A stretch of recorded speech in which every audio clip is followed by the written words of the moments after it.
Bingo! We are up. Everything is working. I am so happy. That last Trek show at the very beginning was nothing short of a dumpster fire for me. Everything just wanted to break. Like, I felt like in Spaceballs, like at the end when Dark Helmet flips the thing to turn off the self-destruct button. It's like, fuck! Even in the future, nothing works. It's just like what I felt like the entire time. It's so bad. Speaking of technology, though, I'm actually kind of excited. I've been using... I don't know why I'm talking about like these new toys that I got, but I like talking about toys. I got these the Samsung Galaxy Buds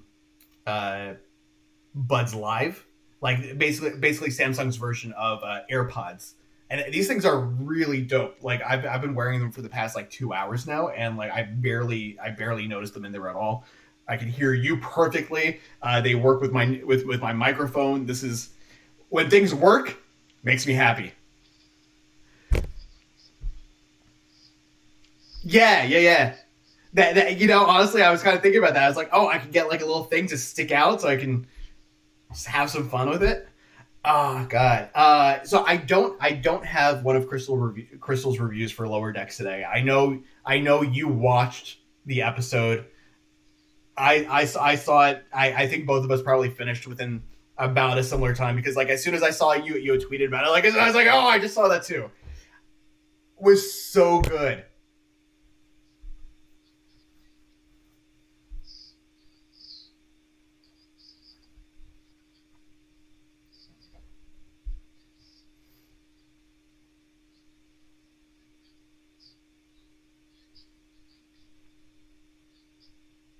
Yeah.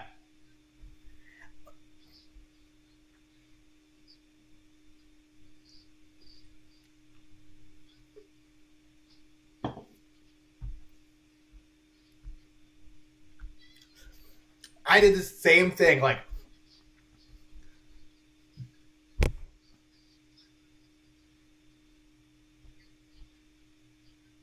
yeah.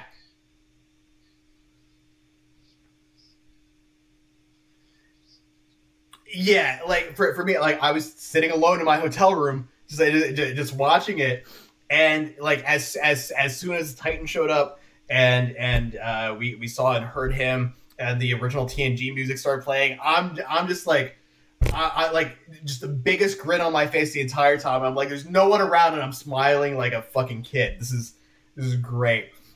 Like, but yeah, like Lower Decks, like the first couple of episodes, I was kind of oh, they're saying that you're muted. Shit. Oh. Sorry about that, guys. All right, you should be able to hear him now.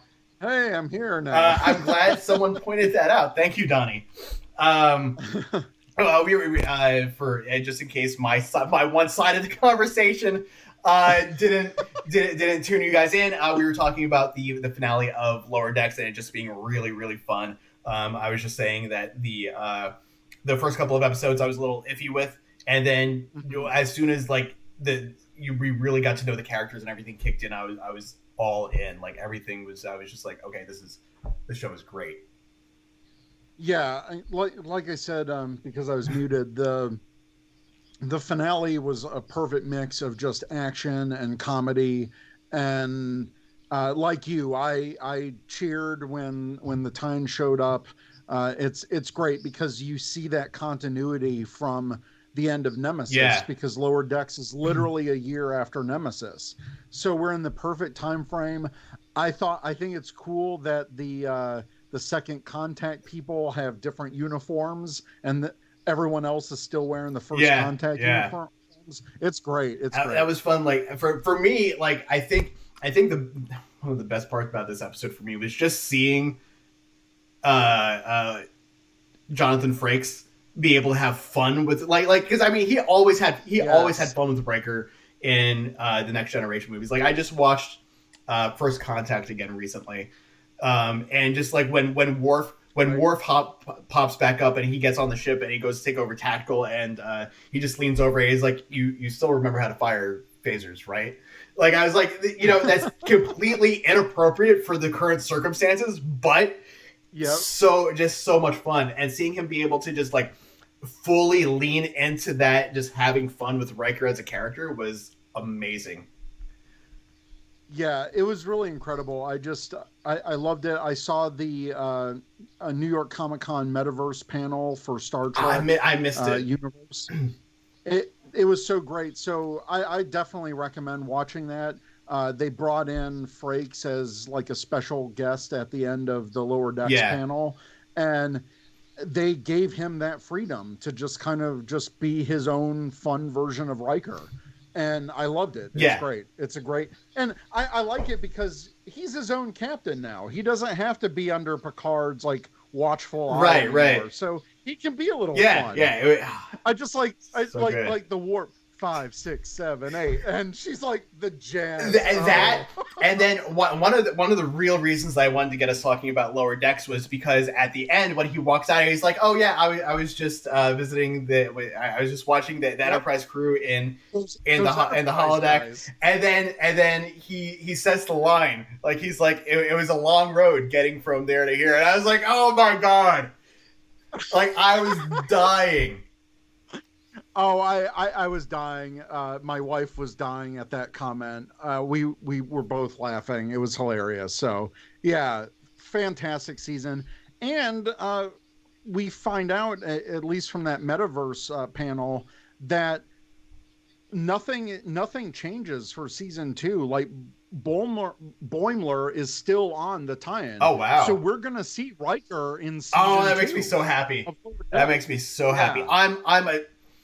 I would assume at some point by the middle of the season that it's probably going to get back to somewhat normal where they're all going to be on the same ship again. But we'll see. I'm also excited about the news that we got that Janeway is going to be in Prodigy. Yes. Now I have a reason to totally watch the show. Yeah, I mean, as if I wasn't going to watch it anyway. Do we have a timeline for when Prodigy is taking place? We don't. They do say that she's Captain Janeway, but the thing is, that's very specific because we see Admiral Janeway in Nemesis, and it's almost like as soon as Voyager got back to the Alpha Quadrant, she was promoted to Admiral. So there's a very short window, unless they're just saying Captain Janeway as. Right, using that terminology since we know her as Janeway. That's possible. I mean, it's also possible she could have had like a Kirk type experience and drop back down to Captain. Right. I'm just excited to find out what it is. Me too. And if you told me a week ago that Kate Mulgrew was coming back as Janeway, I wouldn't have believed you. But especially because we didn't know anything about Prodigy. It's very tightly wrapped. We don't know a lot of details. And apparently they kept this as a secret for a whole year, which is mind-boggling to me how they just kept that under wraps. Do we know how far into production they are? Like have they actually started like animating the episodes yet? Well, they're at least recording lines because I guess, and there's been animatics as well because they did the announcement at the end of that New York Comic Con panel that was on Thursday. And that's when they had the big announcement for her. As soon as I heard Kate Mulgrew's voice, I'm like, no, they're really doing this. I was flipping out, but apparently she's been in the recording studio and she likes this process a bit more. And it's more of a chance for her to revisit Janeway and really dive deeper into the character without filming anything. Right. She can just provide her voice. And so, yeah, there's animatics, I guess. They're already... she already got the scripts for like the next 4 episodes from the pilot, so they're deep in it. That's good, and like it's funny because like Prodigy, I think I'm really going to enjoy. But when they had initially, like, 10, 15 years ago, whatever it was, when they were talking about doing like the Starfleet Academy show, I was like, animation would be a great way to do this because they could get all the older actors back. And it wouldn't matter how old they were because all they have to do is the voiceover. So they're just lending their voice. So they could do anything, literally anything that they wanted to do with the animation.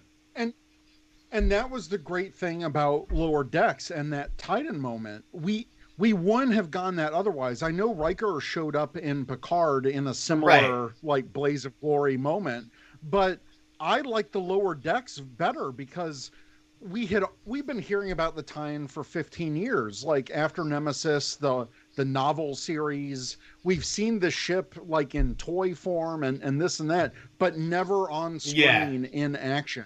And that's why I was just so excited about it, because I was like, yes, this is the thing that I want to see. And seeing both ships together, like, Tyn's a more like fleet, like head of the fleet type of ship.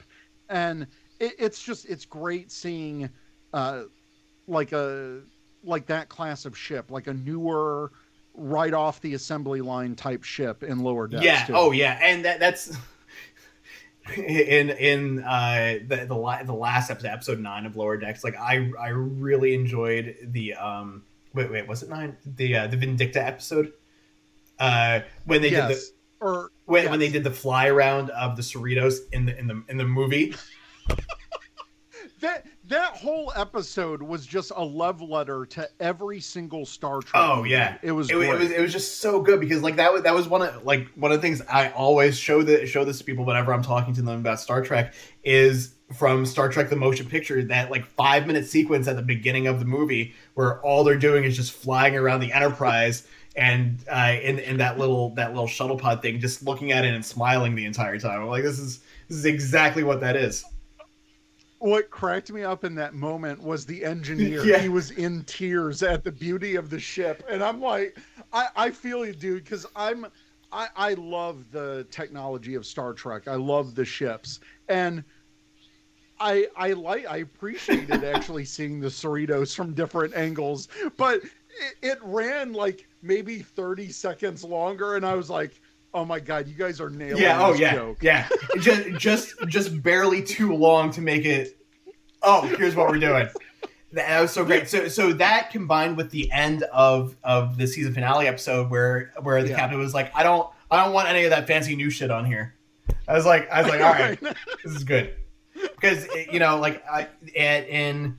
the original series movies, we got a redesign of the Enterprise in the first movie, and then we also had a redesign of it in was it 5? No, it went through an upgrade, but it wasn't like such a visual upgrade from So but it was just so good, so good. Lower Decks is great. Yeah, and that's that's also one of the reasons I'm looking forward to the new season of Discovery. Because like now 930 years in the, like Joe and I were trying to figure this out last week, and like doing the math was like giving me a headache. So well, they had going back to that metaverse panel, they had the Lower Decks panel, the Discovery panel, and then the Prodigy announcement all back to back. And during the Discovery panel, they mentioned that 930 years timeline, and they even go beyond the point where Enterprise and Daniels traveled into the future. So they're even beyond that. That's what we were trying to figure out, because Daniels is from, is it the 32nd century? I think 31st. Okay. Yeah. So 930 years in the future for Enterprise would put them in the 33rd or 32nd. Well, okay, because they're from the 2250s, 930. So they're at the tail end of the 31st century. Okay. Yeah. So we could. So they're probably just a little bit past Daniels. So this is this is one of the things I mentioned to Joe was in last week's episode with Daniels. He mentioned, I'm from Illinois, but it's nothing like the Illinois that you know. So I want to know what that means. Like, and now with this new season of Discovery, we can find out what he meant by that. And it's really interesting timing to me that we just got to that, and now we're actually going to see that future coming up in Discovery. Just not even a week now. And that's what fascinates me about this new season, because I love the first two seasons of Discovery, but it's amazing because this prequel show has now turned into the future Trek that we always Right. wanted. And what does that mean for Earth? Like, if Illinois is different, what happened to Earth where everything is like changed? Are things in some kind of weird dimensional shift? Like, what's going on with Earth? Yeah, it's just all that stuff. I'm so interested in. We also know. I mean, I jumping around a bit, but we know from the Daniel stuff that in the future there's actually Suliban serving in Starfleet. Right. So like I'm wondering, are we going to see them again? Like are they gonna pop up at all? Like I'm really excited to see all of the new and different races, and like even like picking up on some that we haven't seen since Enterprise coming back again. Right. And what's so great about, this new era for Star Trek is now they're able to do all those deep cuts. Like, even I'm surprised at the amount of references to Enterprise there are in Lower Decks. It puts a smile on my face every time there's like a Xindi mention, or you see an alien in the background that was only from Enterprise. And it's so great. And the amazing thing about the opportunity that Discovery has, and I really hope that the writers and producers took advantage of it, is now you have moved past canon, but you're creating your own canon. But now you can use anything from Star Trek's past. And if, this crew of Discovery, they are now in an unfamiliar time, and they have to play catch up a little bit too. So I would love to see a scene where they're like reviewing past Trek history. Oh yeah, that we don't know. Yeah, that would be really cool. And so there's all this. There's more chances for Easter eggs and references and connections, and I'm really excited about that kind of stuff. Yeah, me too. I'm also excited. I was looking at my phone because I ordered on Amazon yesterday. I don't know if it's going to show up in this screen. Let me see if I can. No, it's not. No, so I got the. You can't again. You can't see it. Coming on Monday. I just saw that shipped. I'm getting the disco. Like the shirt, like the T-shirt that they're wearing when when they're doing like their exercising and working out on the ship. I picked that up. I've also on the DC side of things. I got an Orange Lantern T-shirt, which I'm really excited about. And out of the metaverse stuff, or whatever it was, one of the GameStop exclusive Funko Pops was Fezzik from The Princess Bride. Oh wow! So like I'm just like I'm clicking because I was clicking around Amazon just like looking for like geeky T-shirts and stuff to buy because I'm going through, I'm doing a refresh on all my stuff right now, and so I got the disco shirt because I knew that's what I initially went for. I was like, okay, I know I want this, and then I saw like the DC stuff, so I was clicking around. I was like, oh, I want this shirt too, and then it came up with the New York Comic Con fall con exclusives. I saw Fezzik. I was like, fuck, now I gotta buy this. So just like just spending all this money. But I don't know. Anyway, let's jump into this episode because I did really like this one. It was just all let's split up the two, because there's two different main stories here that we had. We've got the story with the aliens, which was really good, really serious, and like a good, almost like a cross between a mystery and a suspense episode. Yeah. And then we had all of the stuff with Dominic Keating's character, Reed. I don't know why I keep forgetting his name. Because I know it's Malcolm, but I can never remember his last name. With all the stuff with them trying to figure out what he likes for his birthday dinner. Yeah. This is one of those really great episodes of Enterprise, and it's, I think, in the top 3 of the first season for me. This, out of the whole show, this is definitely a top 10 Enterprise episode for me for the whole show. Yeah, because I just had such a great reaction to it when it first aired. I love the suspense with the aliens. I like the balance of, the B story and the A story, where there's a little downtime between their interactions with these weird aliens. Right. And so I like that thorough thought line through the episode with it's a little bit of a detective mystery for Hoshi, but we also find out more about Malcolm. And I really like that type of episode when you really dive into the personality and what makes what's a character all about. And it's great because Malcolm is just he's so mysterious in his own right. Like, he's so proper and by the book, but he's so closed off that even his parents and his sister don't know, like, his favorite food. Or he's even mysterious towards his own family. And it just makes a very interesting character, because as you see the series go on, you see more sides of Malcolm, and it's almost like the Enterprise crew is the one he finally opens up to. Right. Yeah, it's interesting. And like for me, this is also like some insight into who Hoshi is too, because seeing her just initially being like, okay, I really don't want to do this. Like, please get someone else to figure this out. To getting really into just trying, like really digging and trying to figure out, like just what his favorite food is, which is also it's just such a ridiculous thing to be like, no, this is an order. You have to figure this out. And her being like, okay.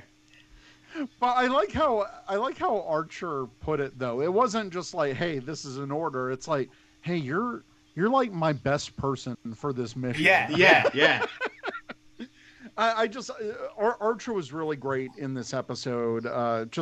They're great in all episodes, but again, the key for this episode for me was just the perfect balance of complete mystery and kind of a lighthearted side to it, because they're in a pretty serious situation, but there's still that time to like find these great moments between the characters. Right, and that kind of goes back to what I was saying about First Contact with Riker. When war comes on, they're in the middle of this huge battle, and he still finds time to crack a joke and give Worf shit. Which that's the kind of stuff that I like about Star Trek is it when it takes itself seriously, but it knows when it doesn't need to. Yeah. And that just makes it really fun for me, because it's just all those moments together. Like even when they were talking about these aliens, there was a moment where they blew up or overloaded phasers, and they're just trying to figure out what happened there. And even though it was this super serious thing that was going on, it still felt light enough where it wasn't like overbearing with the drama. Yeah, Archer was like, I just asked for a little off the top. Right. Yeah, and that's another aspect of this episode that I really enjoyed, because, like I said earlier, I'm big into the technology of Star Trek. And one of the great things about what they did for Enterprise, the production design, is that when they designed the ship, Doug Drexler, when he designed the ship, they made sure that like every hatch, every panel, every piece of equipment was accounted for when they were designing that ship. Right. And the fact that, they built a set piece of the tube that the phaser cannon drops down, and then you see that hatch match up and open up on the ship. It's little details like that that really pull me into the universe. And it was such a great moment because, the effect of the phasers is very much like the original series. Yeah. Because in the original series, there was always like those two beams coming from the lower part of the saucer. And the way that the NX-01 is set up in a similar layout, So it's really cool to see those little details. Yeah, I don't know if it wasn't apparent before, but I'm a huge tech nerd. That's one of the reasons I really like Star Trek is the technology aspect. So like you were saying, seeing all those little things, like what was it? Not this last episode, but the episode before that with the star plume and when Suleiman came back. Just with giving the tour of the ship that Trip was giving, and him talking about how the antimatter reactor works and warp core technology and all that kind of stuff. And the dude that was there who's like, I'm a warp field theorist. Like just that kind of stuff. I'm like, that's what I'm here for. Just like techno babble and just like that. Those character moments. That's what makes Star Trek. And the interaction here between Malcolm and Trip, this is the start of their friendship. Yeah. I feel like this is when they really start to work together as chief engineer and armory officer. And I like that back and forth that they had. You know, Malcolm's trying to get results, but Trip's trying not to blow up the damn ship. Yeah. So I want to talk about these aliens for a second. Oh yeah. So they looked really like we see them in the corridor after they knocked out those other two officers. And do we know why the phasers didn't have any effect on them? No idea. They're that mysterious, and I think, you know, either whether it was like a different technology that they had, or maybe their biology, maybe just phasers don't work on them. It was just I was watching that. I was like, because we also know that their ship was really hard to actually damage as well, which is why they ended up overloading the phaser coils. Yeah, so I think they may have like a personal version of shields in their spacesuits. Interesting. And do we? I've been trying to research. These aren't the Kovalans, right? No. Because in the fandom article thing here, it was talking about the ship being the same form factor. So yeah, they reuse ship models a lot. Yeah. We actually in the canon of the show, we never found out who they are, but they actually brought these aliens back for Star Trek Online. Oh yeah. I need to start playing that again.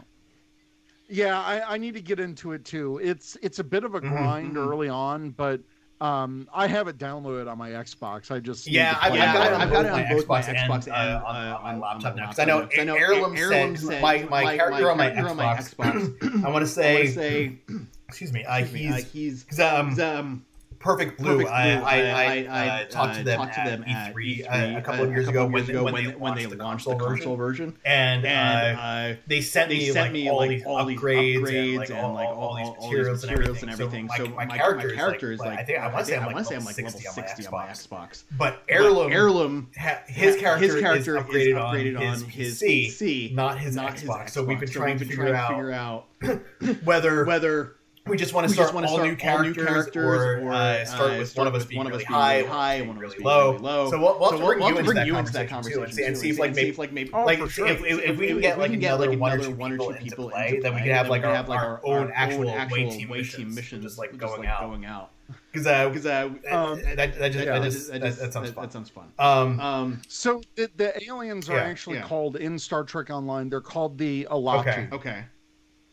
And they were allies of the Romulan Star Empire in Star Trek Online in the 25th century. Interesting. So, yeah.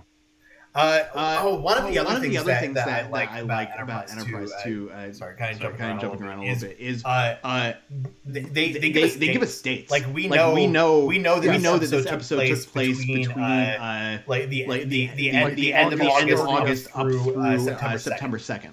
Because Malcolm's birthday is on the 2nd, so we know that that's when that was. So them being able to keep track of what specific dates episodes are happening on makes it really good for people who don't necessarily aren't able to translate the star dates just like right off the top of their head. Right, and what's great about this, let me go back because okay, so this is nuts if you think about it. So when they launched the ship, it was April 16th. Right. So you're telling me that they've been rolling without weapons, or at least without the phase cannons, for like 4 to 5 months? What's going on? That's I think part of why I like about the Mexican States too is that I think it was I don't remember which episode it was. It was one of the last couple of episodes. The continuity was flip-flopped. Like one of the last episodes took place before the next one. Cold Front actually takes place on September 12th. Right. So it's like a week next week. The last episode should do we know if that was an issue just with the order that the episodes aired, or was that just a weird continuity glitch? I think it was just something in the script because they were produced in order. Right. So Cold Front was produced, and then Silent Enemy. I think it might have been just a script issue. Okay. Like they didn't correct the script. Which that kind of stuff happens. It happens. Especially in Star Trek. That's why anytime people like bitch about continuity in Star Trek, I'm like, what continuity are you talking about? Always everything's always changing. Like did people bitch about Zephyr Cochrane in First Contact, even though. Oh, they did. Because we were introduced to him in the original series, and they said that he was from Alpha Centauri, not from Earth. Yeah, so sometimes they do a little bit of retconning to things. So what they did in, I believe it was Enterprise, you find out that Zephyr Cochrane retires. That makes sense.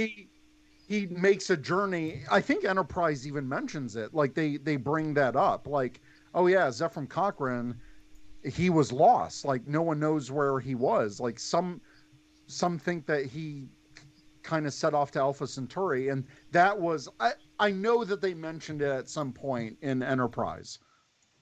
Oh, gotcha. Mikey says I'm echoing. Let me see. I might know why. Let's see if I can fix that really quick. If that's been going on the entire time, I am really sorry, guys. Again, today started with a lot of weird technical issues, so this just rolls over onto that. Hopefully, what I just did fix that, but I guess we'll see. Mikey, let me know if that's better for you. Mikey says that he can't wait for us to get to season 2. I also agree. We've got let's see. There's 25 episodes in this season. Yeah. So we're about 3 months away from getting to season 2. which is that's really not too bad when you really think about it, because like with the Power Rangers stuff, it takes us forever to get through just a season. Like one season. Because there's like 45 episodes. Like with Lost Galaxy right now, we're on episode. I mean, at least with this, we're doing multiple episodes at a time. Today we just hit episodes 21 and 22, and then we're going to do 3 episodes next week. So in theory, around the time we get to season 2 of Enterprise, we should be getting to the next series of Power Rangers too. But yeah, these aliens. I know I mentioned this before, but the aliens just looked cool too. Yeah, and this wasn't the first time that Star Trek played around with all CGI aliens, because the first one that they did was Species 8472 in Voyager. Right. And so this was just because of the progress of computer graphic technology, they were able to do this second CGI species, and I think they turned out really well. They looked super creepy. Yeah, I mean, it was obviously CGI. But at the same time, it didn't distract me from what was happening. They just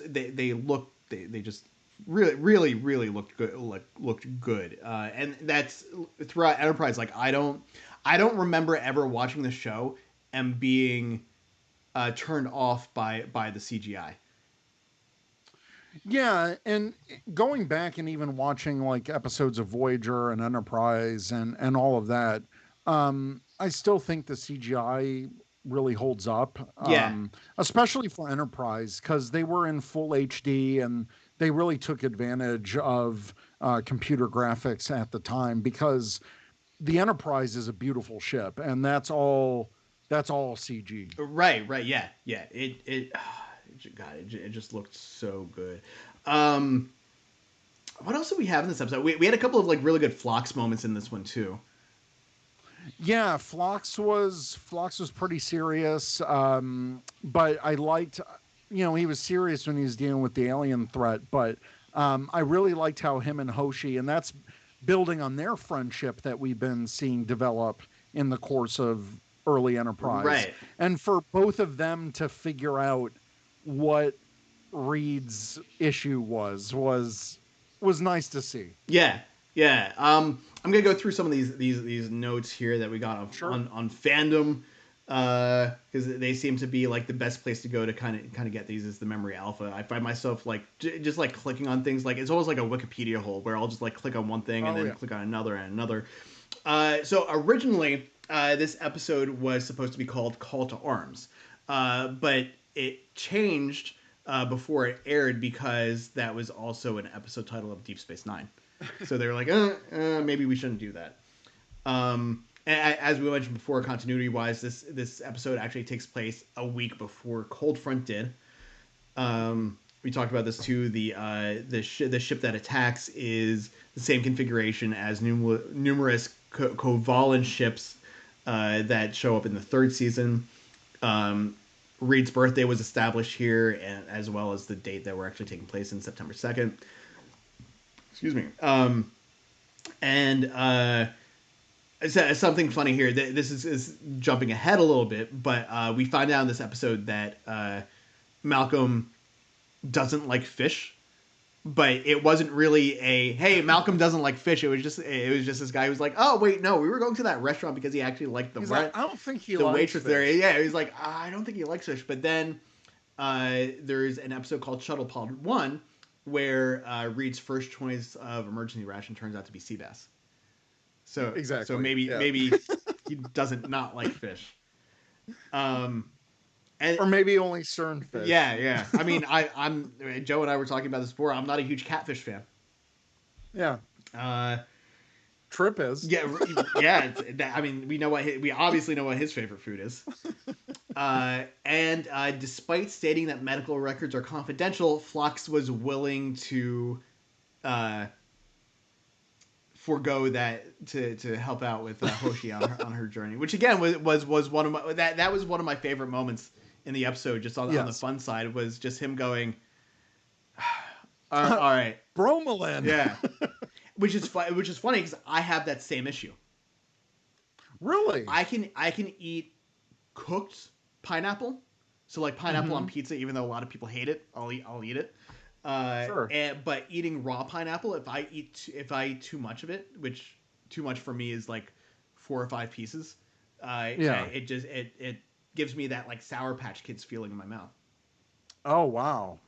Which sucks because I really like pineapple. Well, maybe you need one of these injections. Yeah, I'll have to see if that's actually a real thing. Let's see. It'd be interesting to see if it was. Yeah. So you were talking about Star Trek Online and how the aliens who are known as the Ilachi, or who become known as the Ilachi there, and in the game, it's independent Romulan colonies and fledgling Romulan Republic areas that are being attacked. And the race, the Ilachi also have large building-sized attack walkers. So now I really want to play the game because I want to see if like they're like ATSTs or like some other like Star Wars type of thing. Oh, so Mikey in the chat says he's gonna watch First Contact tonight. Oh, great! First Contact is awesome. That is so my good. Favorite Star Trek movie. Yeah, First Contact is definitely one of my favorites. Star Trek 4 just of course, because it's Star Trek 4 is up there for me. I enjoy Wrath of Khan, but I don't know that's one of my favorites out of the movies. Well, actually, my wife and I watched Undiscovered Country earlier this week, Star Trek 6. That one's also really fun. One. Yeah, that I actually like that one more than Wrath of Khan. Interesting.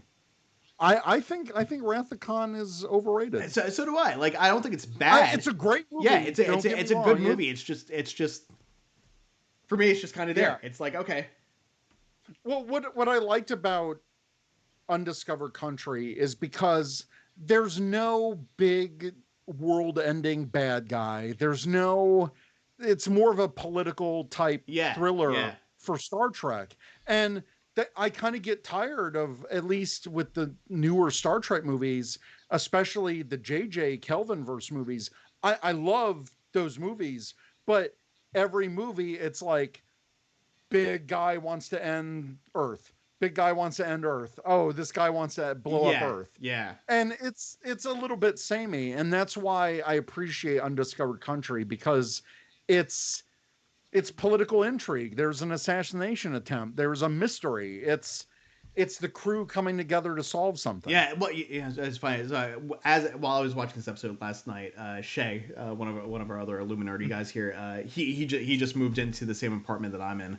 So he's unpacking and he's walking into my room like every once in a while, just like showing me shit that like he bought off of Kickstarter while I was watching Enterprise, and we got to talking about the JJ movies and Wrath of Khan and all that kind of stuff while we were doing that. And one of my things that came up was that Star Trek 2 or not Star Trek 2, but the new JJ Into Darkness movie. Yes. It should have been the third one in the reboot series, and Beyond should have been the second one. Like if they had flipped those, I think I would have had a completely different feeling about Into Darkness, because I thought Into Darkness was fine. I thought I didn't like that it was the second movie in the reboot series that just happened to be mirroring the second movie in the TOS series. Right. It just felt it was a little bit on the nose. Yeah, it felt too on the nose. Whereas if the second movie had been, okay, they've been out on their mission for 3 years now. Kirk and Spock are actually friends now, and seeing that relationship kind of develop a little bit more, and them having to come to grips with where they wanted to be in their Starfleet career, and then shifting from that to Into Darkness and having all of that happen, I think it would have just put a completely different spin. It's like, for me, it's like with Batman v Superman, killing off Superman at the end of the second movie that he was in.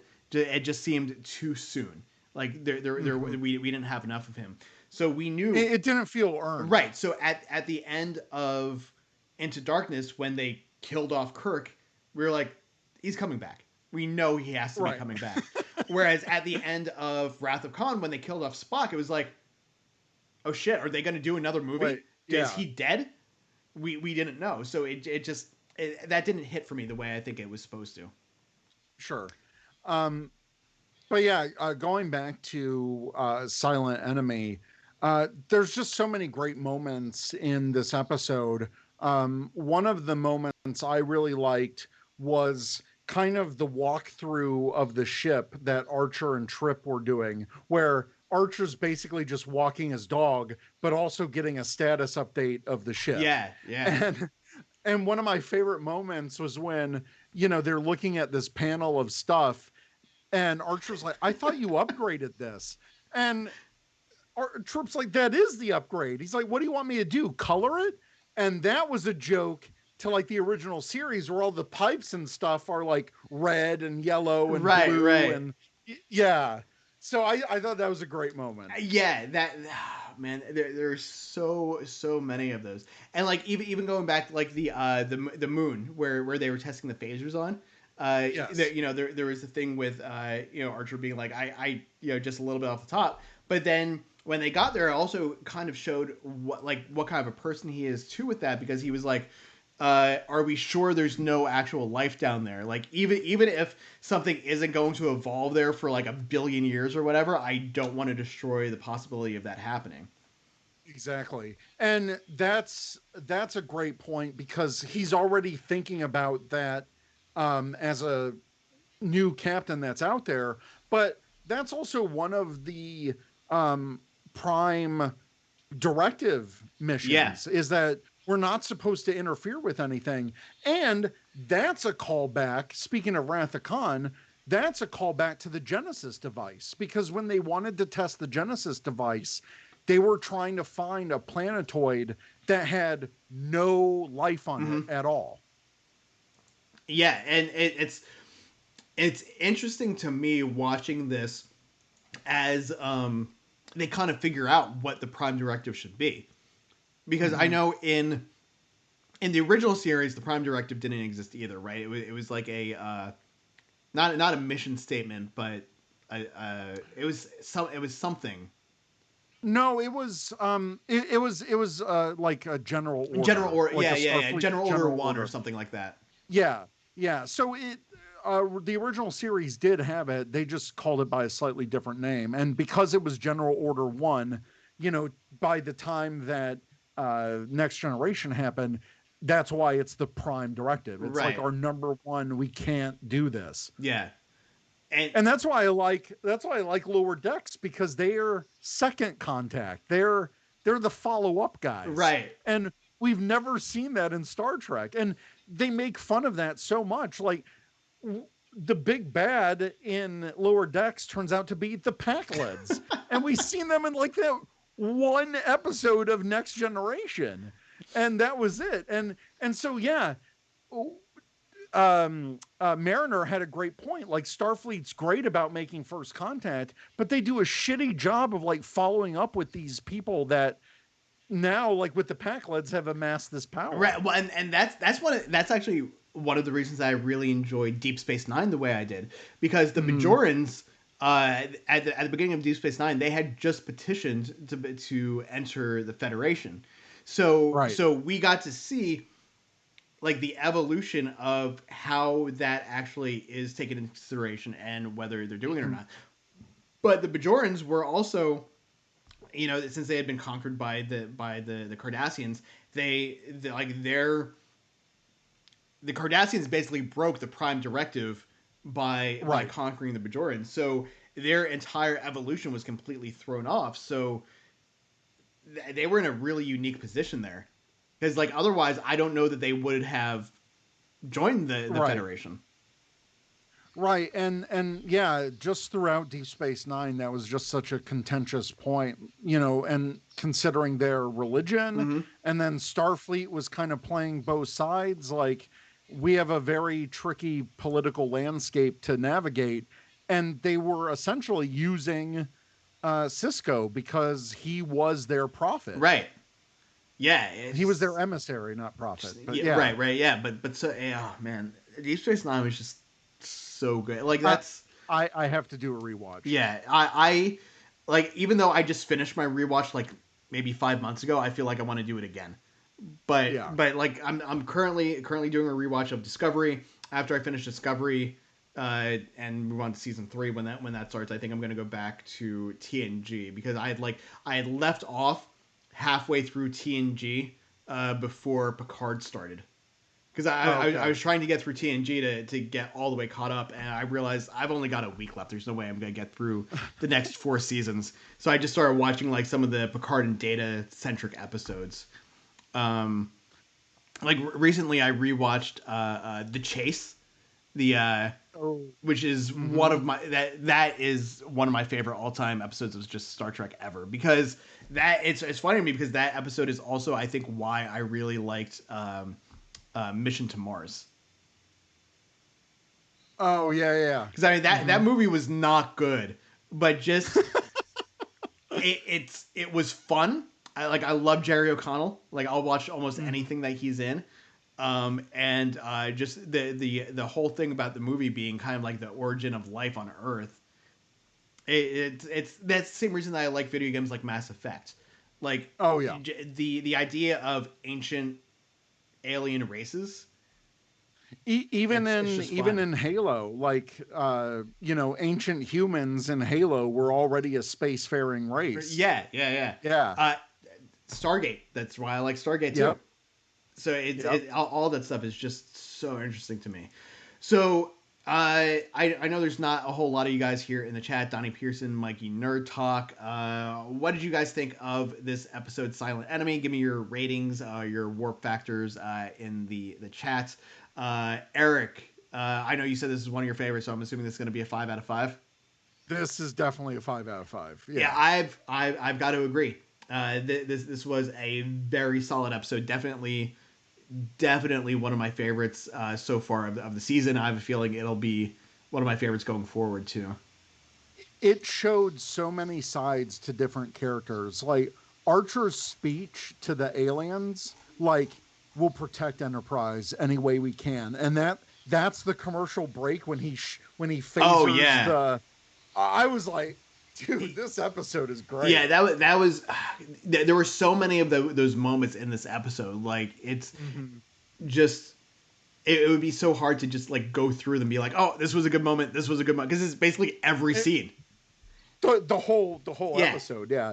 Even God, the one comedic moment where Hoshi's just trying to find out by asking Malcolm directly, and it's like it became this super awkward, like, we're bridge officers, we shouldn't be doing this, and she's like, I was just gonna okay, I'm out of here. It was so super awkward. Just both of them standing up and her being like, no, it's okay. I'm gonna go.